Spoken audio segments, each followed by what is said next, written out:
est resté dans son Fils. Et son Fils nous a dit, celui qui m'a vu a vu le Père. Donc, le pouvoir divin est héréditaire. Parce que c'est écrit dans la Bible, Jésus était le Fils unique de Dieu. Il est venu, il avait tous les attributs de son Père. Véritable homme, vrai Dieu. Ce n'est pas les kimbanguistes, c'est qui inventent ce nouveau concept. Depuis la Bible, l'hérédité existe. C'est de père en fils. Ce ne sont pas les kimbanguistes qui inventent, mais les kimbanguistes lancent parfois certains débats qui ne sont pas les débats ordinaires. Nous allons y arriver. Professeur, je reviens à cette question. Une préoccupation, non la moindre, qui était aussi soulevée dans la salle, vous avez suivi. Il y a quelqu'un qui a bien dit, d'ailleurs il était très applaudi, si vous avez bien suivi, il a dit, si Papa Simon Kimbangu Kiangani est Dieu, la République démocratique du Congo pleure. Tant de souffrances, la population dans des conditions très difficiles, plus de 6 millions de morts à l'est de la République. Que fait le créateur de la RDC qui est en Kamba? Ah, très bonne question. Est-ce que la RDC sait que son créateur est en Kamba? Est-ce que la RDC croit en Simon Kimbangu? Quelle est la place que la RDC a donnée à Simon Kimbangu dans son fonctionnement? Vous voyez, je vais vous donner un exemple encore plus probant. C'est l'histoire des 5 mois de guerre au Congo-Brazzaville. Nous n'étions pas là et nous avions un frère qui est parti, qui était responsable de paroisse, qui a traversé le fleuve, qui va voir le chef spirituel, Papa Mfumambanta à l'époque. Il dit, papa, mais nous sommes en pleine guerre.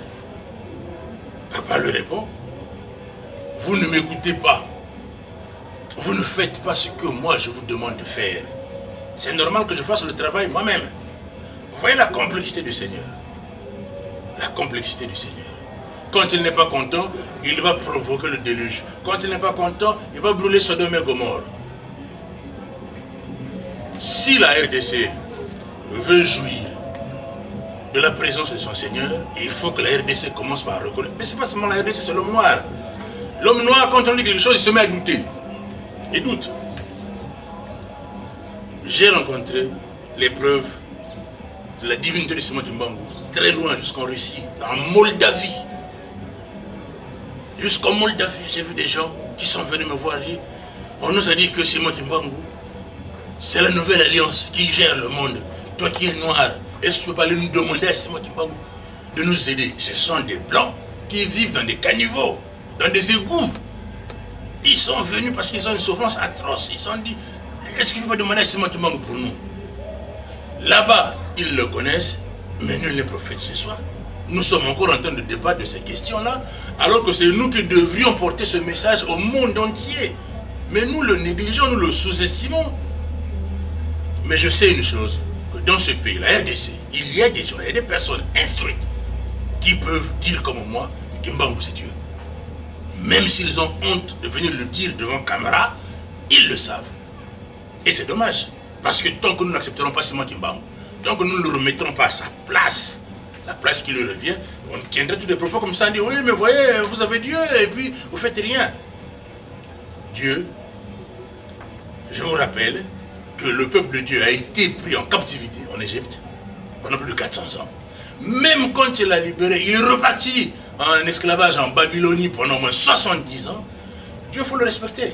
Si on ne le respecte pas, si on ne l'écoute pas, si on ne fait pas sa volonté, il est capable de se fâcher. C'est un homme, il se fâche. C'est un homme, il se fâche parce qu'il dit que Dieu c'est un homme. Mais professeur, moi je reste encore avec vous par rapport à ce que vous venez de dire. Vous dites qu'il faudrait reconnaître Simon Kimbangu comme Dieu, il pourra faire quelque chose, mais l'unanimité n'existe jamais dans le monde, que tout le monde puisse l'accepter comme tel. Mais dans ce pays, la République démocratique du Congo, il y a quand même une frange de la population qui croit en Simon Kimbangu, qui prie à Simon Kimbangu, mais ne peut-il pas déjà agir? Est-ce qu'il faut attendre qu'il y ait l'unanimité, que tout le monde puisse, afin qu'il y ait la paix en République démocratique du Congo?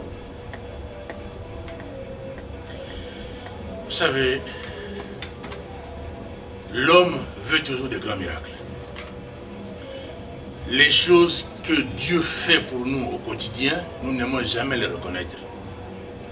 Est-ce que Dieu est Dieu parce qu'il va arrêter le conflit de l'Est? Dieu existe indépendamment du conflit de l'Est. Il y a des choses que nous ne pouvons pas vous dire à l'antenne. Mais nous savons pourquoi il y a ce combat-là. Nous savons quand est-ce qu'il va s'arrêter et pourquoi il va s'arrêter. Nous savons quel est le pays qui sera gommé de la carte à ce niveau-là. On ne peut pas aller beaucoup plus loin. Nous n'en avons pas l'autorisation. Ce que j'essaie de vous dire, c'est simple.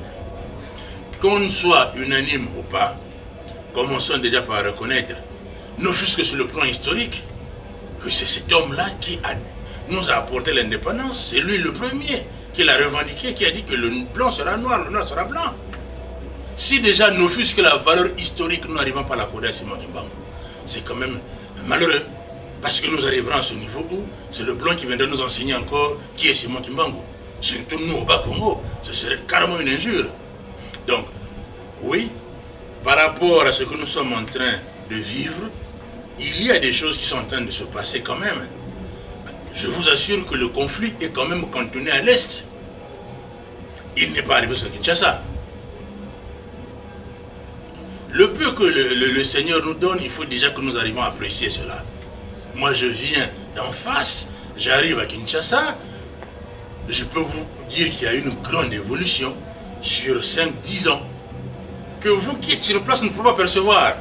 Nous qui venons de l'extérieur, nous sommes en mesure d'apporter une appréciation sur l'état d'avancement de l'urbanisme, de l'habitat, même de la mentalité des gens, ce qui est en train de se faire. Mais bon, ça, en RDC, il y a des gens qui sont plus qualifiés que moi pour le dire et pour le faire. Et je pense que le jour où la RDC ne se limitera pas seulement à progresser Simon Kimbangu comme étant son héros national, mais le prendra comme Dieu, et que l'église Kimbangu deviendra l'église d'État, la religion d'État, je crois qu'à partir de ce moment-là, personne n'osera pointer son petit doigt sur la RDC, parce que là, la RDC sera ce que disait Mobutu, pas le troisième pays sur les chaînes mondiales. Professeur, je reste encore avec vous. Et quand il faudrait que la RDC devienne peut-être, que le kimbanguisme puisse devenir la religion d'État, ça ne sert pas prendre les risques comme ce que nous vivons aujourd'hui en Égypte, quand bien même il y a une religion d'État, mais vous voyez ce qui se passe. Nous parlons de religion, nous ne parlons pas des hommes. Alors vous êtes en train de parler des hommes. Vous savez, les hommes, chacun peut avoir une sensibilité et l'exprimer différemment. Mais l'église n'a rien à voir avec... vous savez, je peux être kimbanguiste, il y a des kimbanguistes. Qui vous a dit qu'un kimbanguiste ne peut pas commettre le péché? Qui vous a dit qu'un musulman ne peut pas commettre le péché? Qui vous a dit qu'un catholique ne peut pas commettre le péché? Est-ce que l'église est fausse et mauvaise parce qu'il y en a un qui a commis un péché quelque part? Ou il y en a un qui a commis une faute quelque part? Non. Donc, c'est un problème de pouvoir. Pour que l'Europe devienne ce qu'elle est aujourd'hui, elle était d'abord la fille aînée de l'église catholique. Et tous les petits villages, vous arrivez en France, tous les petits villages, il y a un clocher, une église. Vous arrivez en France, dans tous les petits villages, il y a la présence de Dieu. C'est Dieu qui a emmené ce peuple que nous envions tant, là où il est arrivé. Si nous ne voulons pas suivre ce modèle-là, nous n'arriverons nulle part. Parce que l'évolution de chaque peuple est liée à son Dieu.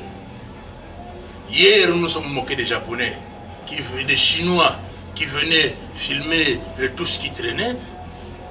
Après, ils se sont concentrés avec leur Dieu. Ils sont devenus presque plus importants et plus puissants même que les États-Unis d'Amérique, sur le plan économique et sur la capacité d'invention. Le pouvoir d'inventer, Kimbangu l'a amené. Alors pourquoi est-ce que nous ne lui faisons pas confiance? Il faut que les Congolais, il faut que les Noirs, quand je parle des Congolais, je suis Congolais, même si je suis en face, je suis Congolais. À Rwanda, nous sommes des Congolais, c'est le blanc qui est venu nous séparer. Vous voyez, même ça, nous n'arrivons jamais à reconnaître que nous sommes 3 Congos séparés par l'homme blanc. Nous continuons toujours à suivre les leçons ridicules qui nous ont été enseignées pendant des milliards d'années et nous nous en tenons à ça. Moi, je vous assure que ça me ferait plaisir que le Congo soit devenu une langue au même titre que l'anglais, au même titre que le français. Parce que c'est une langue de chez moi. Et cette évolution-là, elle n'est possible que si nous reconnaissons Simon Kimbangu comme notre Dieu, le seul et l'unique. Voilà, c'est-à-dire qu'il y a de l'espoir que dans les jours qui viennent, la RDC va connaître la paix, les souffrances vont souffrir, et il y a de l'espoir, pasteur. Ah, vous n'êtes pas pasteur, vous êtes diacre. Mais si nous n'avions pas d'espoir, nous ne serions pas là. S'il n'y avait pas d'espoir, nous ne serions pas là. Il y a l'espoir, la paix revenant en RDC, la RDC reprendra sa place dans le concert des nations, la place qui lui revient, parce que pour l'instant, la RDC est assez diminuée. La RDC doit pouvoir tutoyer les États-Unis, doit pouvoir tutoyer l'Allemagne, doit pouvoir tutoyer la Chine, le Japon, et même être au-dessus. C'est ça la place, la vraie place de la RDC. N'oubliez pas que le réservoir de la recherche du monde se trouve en RDC. Sur le plan minier, c'est un scandale. Nous avons tout. Eh bien, un moment viendra où nous serons emmenés à exploiter cela pour le bien du peuple congolais. Dieu peut-il être un homme? C'est le thème de la conférence animée hier par le professeur à côté de moi ici, le professeur Michel Zondo. Et il a animé cette conférence. Hier, c'était dans la salle polyvalente Victoria. Et le numéro est affiché comme toujours. Appelez. Posez toutes vos questions, vous aurez des réponses. Mais nous continuons avec vous, monsieur le professeur. J'aime bien vous appeler professeur parce qu'il s'agit ici de la science, nous faisons de recherche.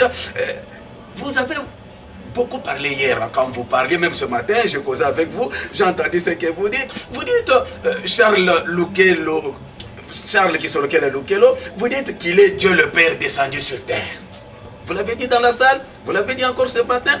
Pourtant, lecture faite de sa biographie, il était député national pour les comptes de l'Abaco à l'époque, il était directeur de l'INPP, membre du conseil d'administration de plusieurs entreprises, entre autres ITEX Afrique, INEBRA, il était même ministre des Travail et Prévoyance sociale. Mais comment comprendre, monsieur le professeur, que Dieu le Père s'était fait, bon, je manque peut-être les mots à dire, je ne sais pas dire, virer ou remanier de ses fonctions par sa créature. Et quand je dis sa créature, je prends M. Mobutu à l'époque, parce que c'est lui qui était le président de la République, qui l'avait nommé ministre, dans l'hypothèse que c'est Dieu qui a créé l'homme. Ça veut dire qu'Isolokelo a créé Mobutu. Bien. Le problème ne se pose pas en ces termes-là. Le problème est beaucoup plus simple. Papa Kisolokelo, son père lui avait dit qu'il travaillait beaucoup pour l'État. C'est pas qu'il est allé là-bas de gaieté de cœur, il n'aimait pas tellement. Parce que le moment n'était pas encore arrivé. Et puis, vous voyez, ce que vous êtes en train de me dire, c'est quoi? C'est qu'il nous a évité beaucoup de catastrophes. N'oubliez pas que comme l'indépendance, c'est son frère, Papa Diengena, qui achète l'indépendance de la RDC.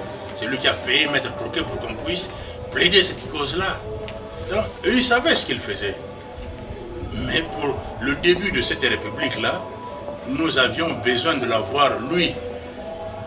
Vous êtes en train d'apporter un jugement sur le plan matériel, mais vous ne saviez pas ce qu'il était en train de faire sur le plan spirituel. Je vous assure que Mobutu ne le virait pas. Quand Mobutu essayait de l'imposer, et c'est lui qui ne voulait pas. Déjà à l'époque de Joseph Kasavubu, c'est lui qui l'a installé.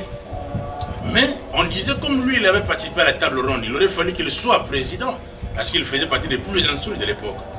Donc, à un moment ou à un autre, il a dit que non, il n'était pas venu pour ça, il avait une autre mission.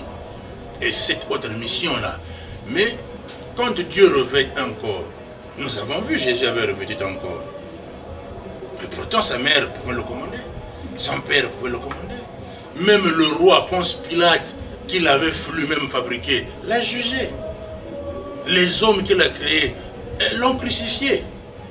Ce n'est pas une question de Papa Nkouloutou, Dieu le Père, les rapports avec Mobutu.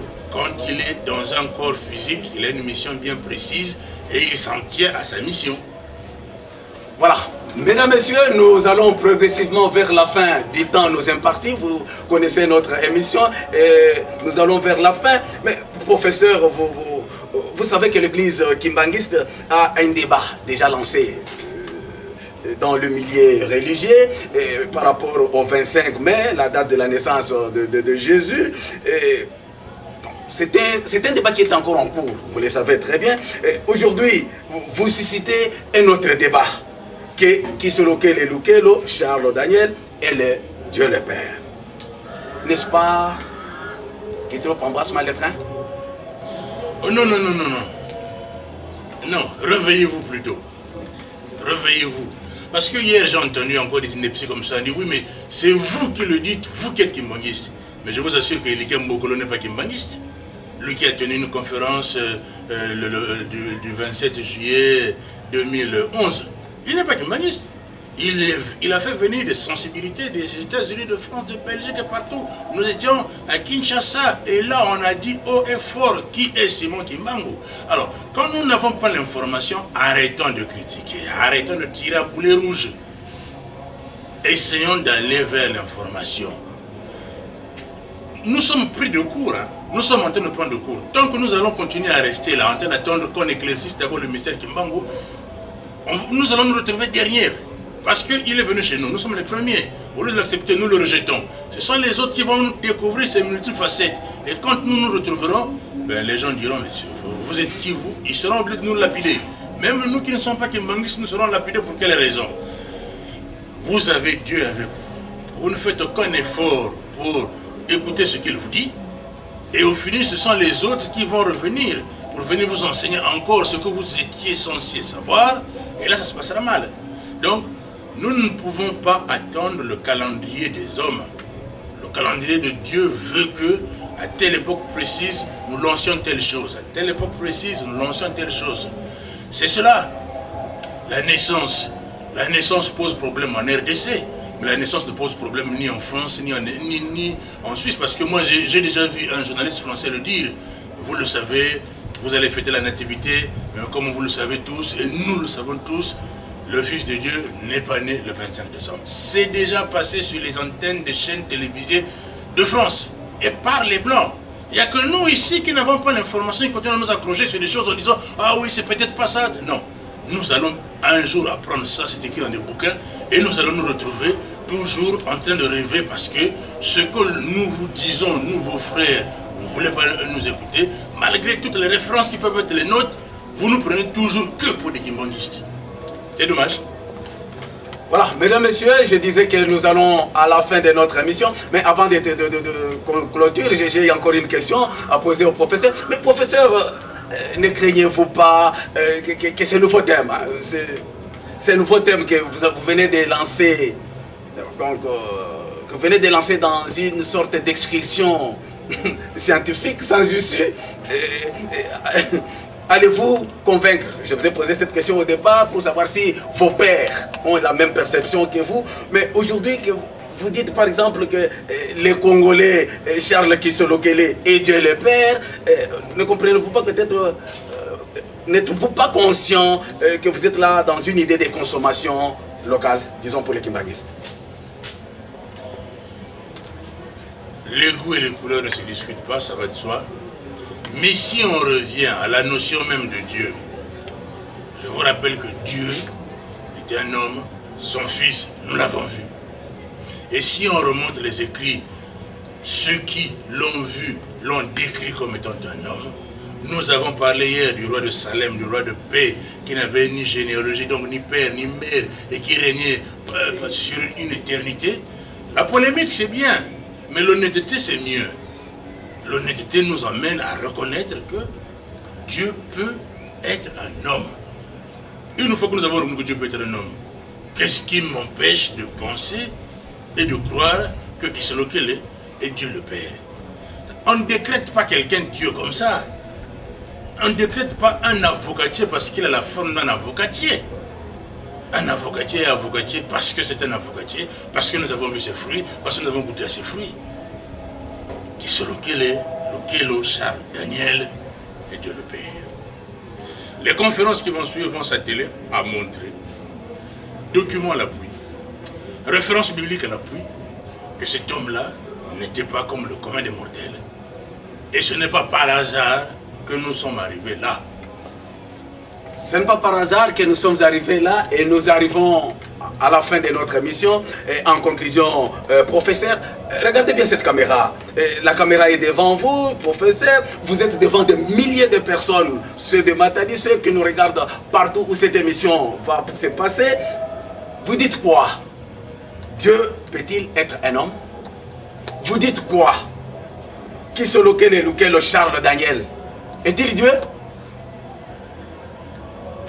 Très chers compatriotes, je veux vous dire avec toute la solennité que je n'ai pas pris un verre de vin ce matin, je suis lucide.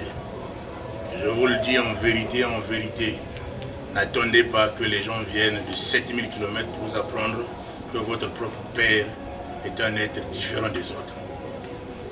Dieu peut être un homme. Les écrits le montrent.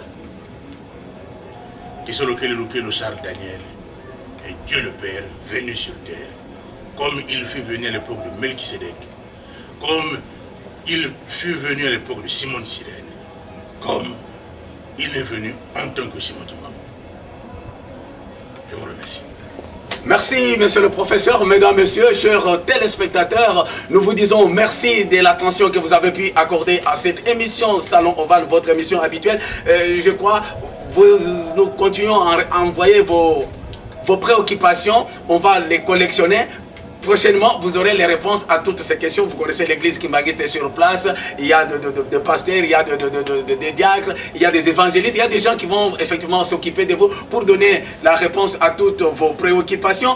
Le temps pour nous de dire merci à l'équipe qui m'a accompagné ce soir. L'équipe des Salons Oval composée de Emmanuel Diani Lukao, Eugénie Sassi Bakana, Papi Mouoyo, Matondo Nzouzi et bienvenue Mbia Vanga. À la présentation, vous le savez et vous le connaissez tous, Jean Mboui Batoubenga Mouleda. Au revoir, le rendez-vous le dimanche prochain pour un autre numéro des Salons Oval.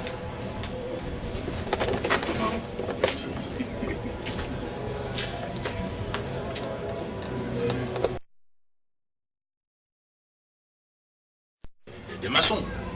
Est-ce que dans un pays, personne d'autre n'a de l'intelligence que ceux qui sont dans ce milieu-là? Eh bien, un pays qui se respecte a besoin d'avoir toutes les sensibilités. Que l'on soit dans les loges ou pas, on devait pouvoir tout être là. Et moi, ce que j'apporte, c'est la confiance. Dire aux gens que, voilà, vous pouvez être sûr que vous pouvez y arriver sans avoir besoin de les baptiser avec le diable. Voilà. Dieu peut-il être un homme? Vous êtes en train de suivre un professeur d'université. Professeur, votre thèse est que Dieu peut être un homme. Si nous entendons, vous aboutissez à une conclusion que Dieu est un homme.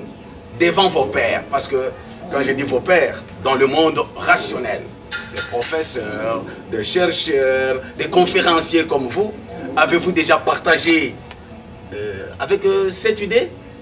Peut-on connaître les perceptions? Globalement, nous avons au moins deux classes. Vous savez, même jusqu'à aujourd'hui, il y en a qui pensent que Dieu n'existe pas. Donc nous sommes toujours partagés en deux. Ceux qui pensent que ce que nous disons c'est vrai. Vous voyez, les Juifs n'ont jamais accepté Jésus-Christ comme le Fils de Dieu. Alors que Jésus-Christ était juif. Donc, quand nous disons ces choses-là, nous sommes divisés. Une bonne partie reconnaît. Ceux qui déjà ont accepté Jésus-Christ disent que c'est vrai, puisque nous l'avons déjà vu en tant qu'homme. Il a été revêtu, il a été incarné. À partir de ce moment-là, tous les chrétiens doivent être en mesure de reconnaître, je dis bien tous les chrétiens, doivent être en mesure de reconnaître que Dieu peut être un homme, puisqu'il l'a déjà fait à travers son Fils Jésus-Christ de Nazareth. Il est déjà devenu un homme. Alors donc, si je m'en tiens à cela, vous voyez la quantité de chrétiens que nous avons dans le monde. Tous ces chrétiens professent Jésus-Christ comme le seul sauveur. Et bien, dans ces conditions-là, tout ce monde-là sait que Jésus a porté un corps physique, donc Dieu peut être un homme. Non, je vous suis très bien, professeur. Vous dites que les chrétiens, mais ma question, je reviens pour dire, parmi vos pères, professeurs comme vous, qui sont aussi chrétiens, comment, quand vous vous dites aujourd'hui que Dieu est un homme, comment ils perçoivent ça? Professeur comme vous d'université. Mais je vous rappelle que le professeur d'université, vous voyez, il est en vert et blanc, il affiche ses couleurs, il est kimbanguiste. J'ai sûrement des collègues qui sont protestants, j'ai sûrement des collègues qui sont catholiques, j'ai sûrement des collègues qui sont dans diverses confessions religieuses. Mais je ramène à une question simple. tous les chrétiens reconnaissent Jésus-Christ qui était un homme. Et à ce niveau-là, quand nous discutons entre collègues, nous savons que nous avons une base commune, c'est Jésus. Et ce Jésus-là n'était pas un oiseau, n'était pas un pigeon, n'était pas un python, n'était pas un dindon, c'était un homme. À partir de ce moment-là, nous savons tous que Jésus était un homme, Dieu. Vrai homme, vrai Dieu. Donc, le problème ne se pose jamais en ces termes-là. Le problème en ces termes-là, nous sommes toujours tous d'accord que Dieu peut être un homme, il l'a déjà fait. Mesdames, Messieurs, vous êtes en train de suivre votre émission. Le numéro est affiché. Madame Eugénie Sassibakana est déjà dans son cabinet de travail. Vous l'appelez ou vous faites un SMS, elle va vous prendre en charge comme d'habitude. Nous, ici sur le plateau, nous échangeons. Vous connaissez que notre émission, c'est une émission interactive. Nous échangeons ici. Vous allez poser vos questions et ces questions, nous allons le faire connaître à notre invité. Professeur, si Dieu est un homme, Dieu, s'il est un homme, quel est son sexe? Si je pose cette question, c'est parce que hier, dans la salle, dans le couloir, il y a eu un débat. Le débat dans le couloir où certains disaient que Dieu serait d'un sexe masculin,